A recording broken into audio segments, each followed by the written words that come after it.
Et c'est votre émission Le Grand Soir qui se poursuit. Je reçois maintenant Brunel Mérinade aussi. Bonsoir. Bonsoir Romuald, bonsoir aux amis téléspectateurs. La une du quotidien Le Matinal avec bien sûr la flambée des prix de produits de grande consommation. Le gouvernement passe à l'action, nous dit Matinal. Un comité technique mis sur pied à la page 7, vous aurez les détails. Élimination du Bénin à la CAN Cameroun 2021, Wilfried Léon Hongbechi tire les leçons. Vous aurez également l'article à la page 2. Projet d'installation, cette fois-ci, d'une pharmacie à Lalo. Talon accompagne Joachim Hodé. À la page 7, vous pourrez lire l'article. Et puis, soutenu par ces entreprises membres, Eurocham agit pour l'environnement. Et c'est à la page 4 du journal. Voilà donc pour ce qui concerne notre journal partenaire, Le Matinal. Nous poursuivons avec Écho des médias.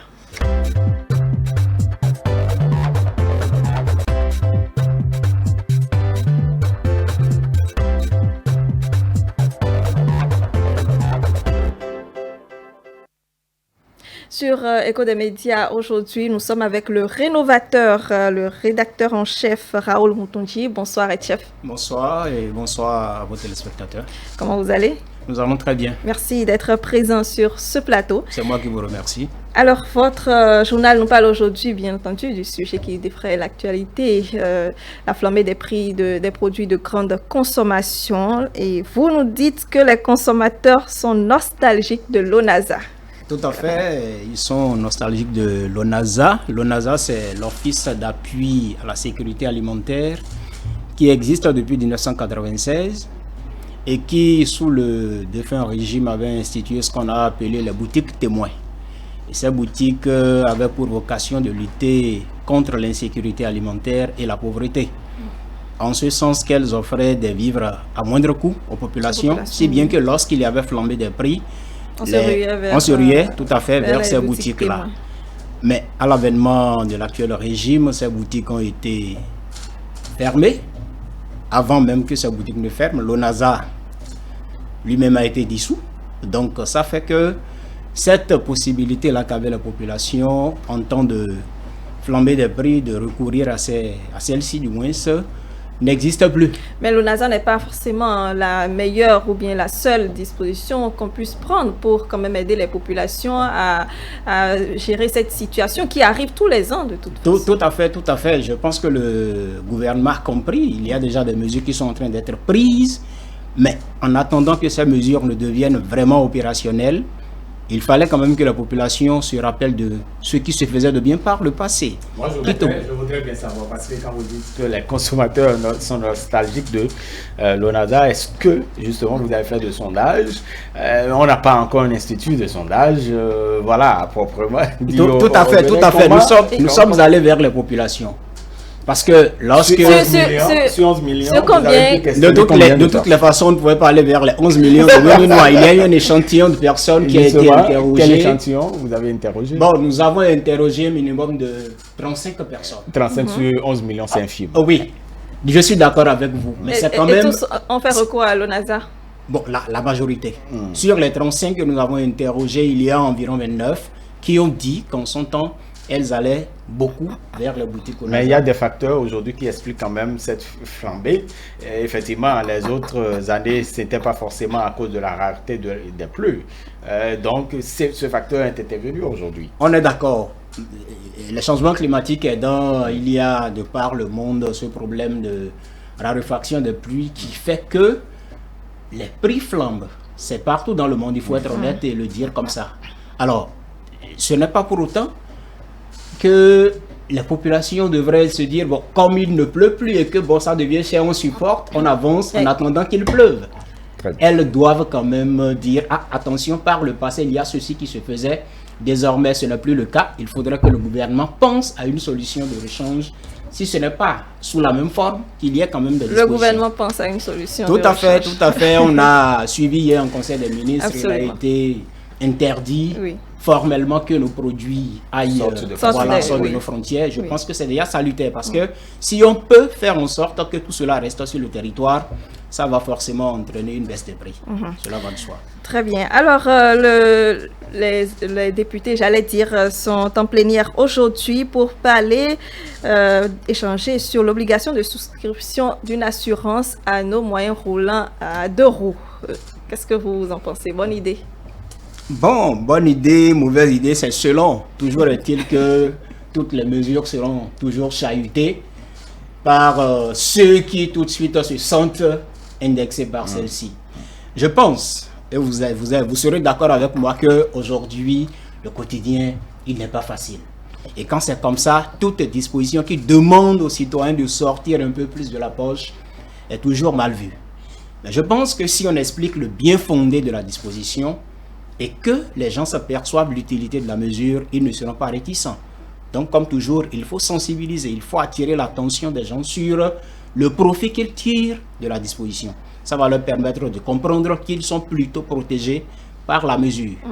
Parce que quand on parle d'assurance, c'est d'abord pour celui qui a l'engin. Voilà. Oui, absolument. Il sera le premier tout à fait à en jouir. Donc, cela va dans son intérêt. Bon, c'est reporté de toute façon l'examen de cette proposition de loi. Tout à fait. On a suivi dans la journée, les députés ont décidé de revenir là-dessus prochainement. Alors, nous parlons à présent du Haut Commissariat à la sédentarisation, également une création qui pourra mettre fin aux différents conflits qu'il y a toujours eu entre éleveurs et agriculteurs, selon votre journal. Je vais peut-être exagérer en disant que je suis le plus heureux des Béninois parce que je viens d'une zone où cette situation a fait beaucoup de victimes. Et j'ai toujours déploré le fait, j'ai toujours tempêté quant au fait que le gouvernement ou les gouvernements successifs n'aient pas pris de mesures conséquentes pour empêcher qu'il y ait chaque année en temps de transhumance des pertes en vies humaines. Mais il y a eu des règles dernièrement qui ont été prises, ils ont été sensibilisés. Tout à fait, mais est-ce que, vous savez, chez nous en Afrique, excusez-moi, ce n'est pas de la stigmatisation, les vieilles habitudes dans la vie dure. Lorsque les gens sont habitués à quelque chose et que ça leur profite, ils ont de la peine à s'en départir. Donc, je pense que ce commissariat vient à point nommé.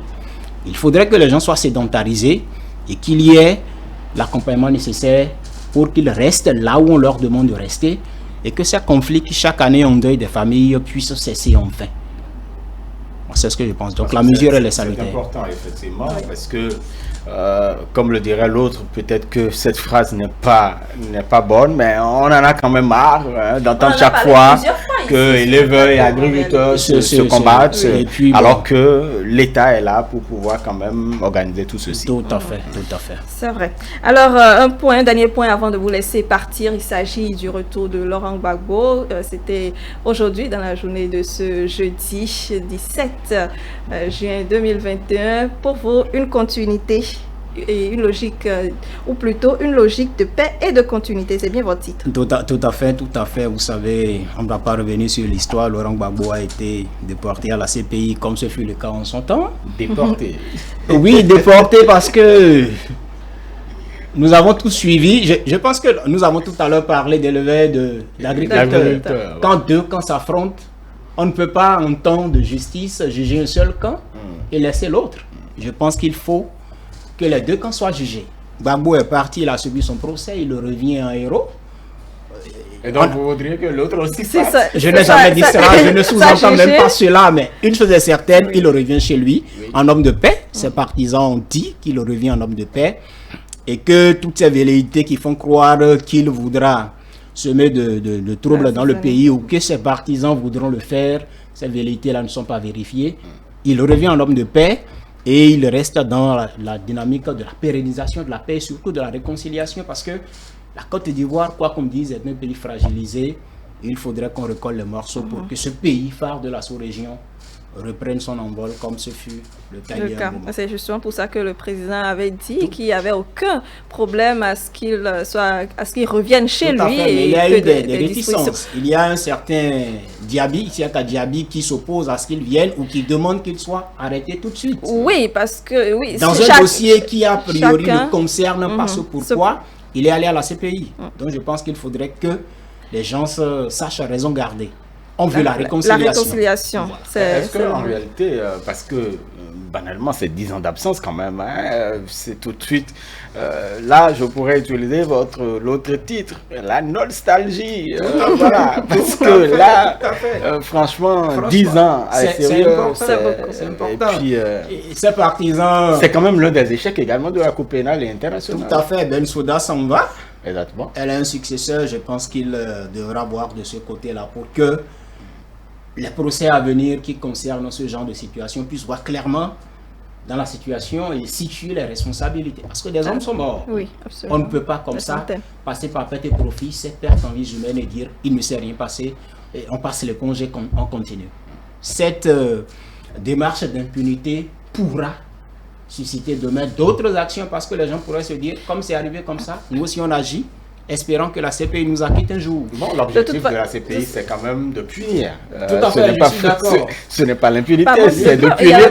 Oui, quand je parle d'impunité, j'ai parlé de Issa Diaby tout à l'heure. Il y a des gens qui ont ce sentiment, qui se disent qu'ils devaient être inculpés. Mais tous les témoins qui ont comparu à la barre n'ont pu apporter la preuve de ce que réellement Laurent Gbagbo était impliqué dans ci ou ça. Il était aux affaires, certes. Quand vous êtes aux affaires, pardon, vous avez le dos large pour tout encaisser. Donc, on n'a pas pu apporter les preuves. Et pour les victimes, il y en a, Dieu seul sait, c'est un sentiment d'injustice qu'ils éprouvent. Voilà.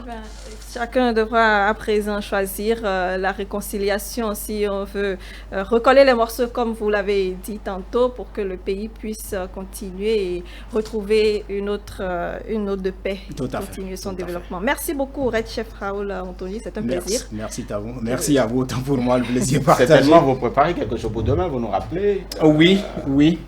Avec tout ce qu'il y a comme actualité dans la journée, on prépare des choses. Vous aurez les échos de toutes les façons. C'est toujours ce que vous dites pour les responsables des organes de presse écrits. En tout cas, on aura du plaisir à vous recevoir. Il n'y a pas de souci. Merci à vous. Donc, une excellente soirée et nous allons nous installer pour le journal. Bien à vous et bonne continuation. Merci.